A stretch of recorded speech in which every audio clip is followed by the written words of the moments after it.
Hey there, abiding fam, and welcome back to another journal with me. I'm really excited about this one because we are documenting a special day in which we went to the Van Gogh Immersive Experience in Philadelphia. If you're not familiar with this, it's certainly all the rage right now. Basically, it is taking Van Gogh's art and creating this immersive room where the art truly comes to life.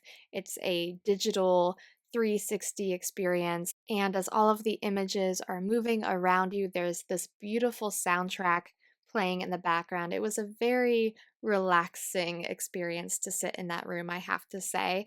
And then outside of the immersive room, there also are just his paintings on the walls, explanations of his life and his work. So it was a really neat experience. I will say that I do think it's a little bit overhyped, if I'm being honest, but if you are into Van Gogh, it is definitely something I recommend if you are a big fan.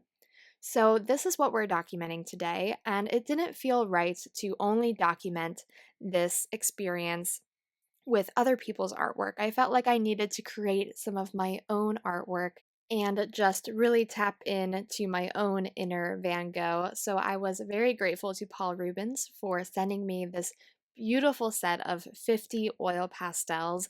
This is a new medium for me. I'm not super familiar with oil pastels, which made the whole experiment super fun because I was not only trying a different medium of art, but also just a completely different style. Van Gogh has such a unique style, a unique sense of color, and it was just a really fun experiment to try and create something in his likeness. That's always a fun thing to do if you are feeling a little bit of a rut with your own creativity, is to step into somebody else's style, step out of yourself and out of your own comfort zone and just try something completely new and different and use somebody else that you really admire as inspiration. So for this artwork, I love this part of this video because I look like a toddler drawing on a piece of paper. And that's something I always find so fun about mediums like this, oil pastels, because you can just scribble, basically, scribble all over the paper. And then when you bring in the technique of finger blending, which you see me doing now, which again is just grown up talk for playing with the paints and things, right? It's like finger painting for adults is finger blending. It's an artistic technique.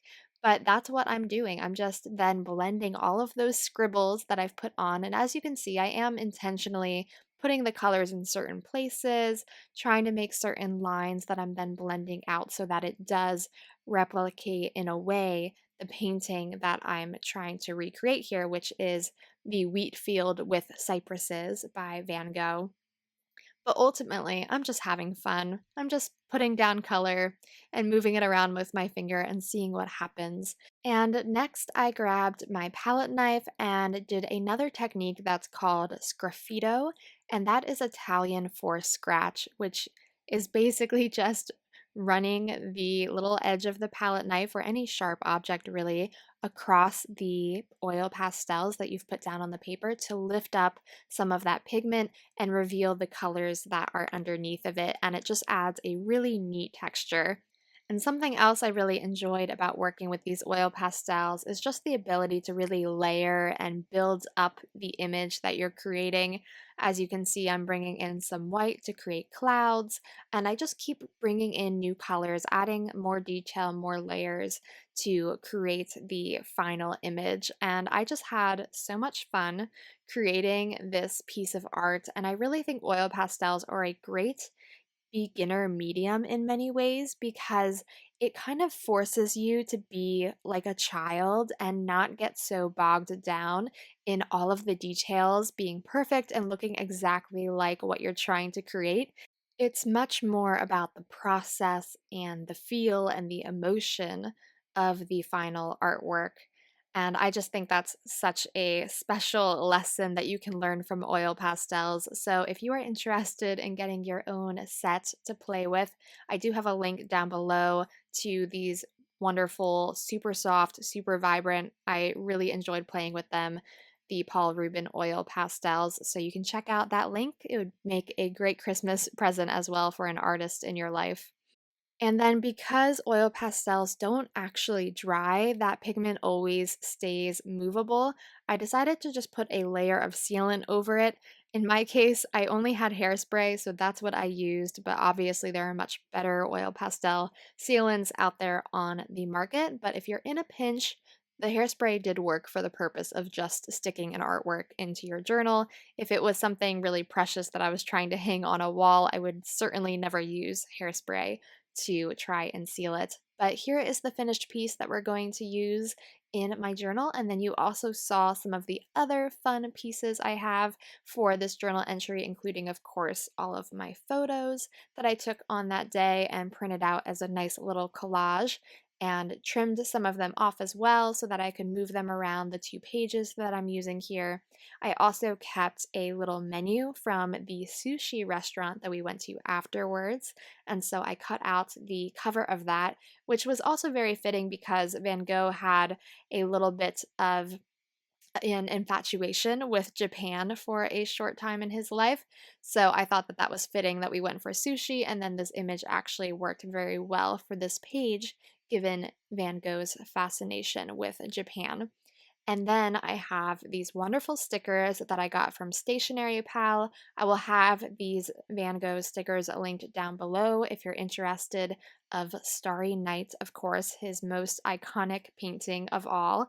And so I was just really trying to decide which of these stickers I actually wanted to use on this entry. As you saw, the pack came with a good number of Starry Night themed stickers, so it was hard for me to choose, and I actually bought that pack of stickers solely for the purpose of this journal entry. I knew that we were going to be going to this exhibit, and so I made sure to add them to my Stationery Pal cart so that I would have them just for this entry. Let me know in the comments if you do that too, specifically buy certain stickers or ephemera for the purpose of a single page that you have in mind. I definitely am guilty of doing that. But if you're looking for other journal supplies, I definitely recommend you check out that Stationery Pal haul. Got so many wonderful things. It was such a fun unboxing and getting to share that with you guys. I'll have it linked up in the cards for you.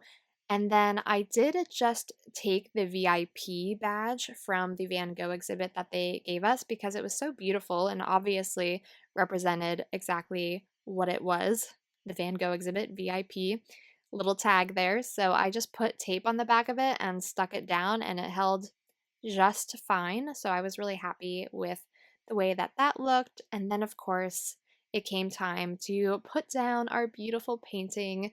Silly question that maybe I could just Google after recording this, but do you call oil pastels painting? You know, if you're just moving it around with your fingers and using a palette knife, is it still called a painting, or do you need to use paint brushes to call it a painting? Is it just artwork otherwise? It's not really a drawing, is it? Or is it a drawing because you're kind of drawing with the oil pastels?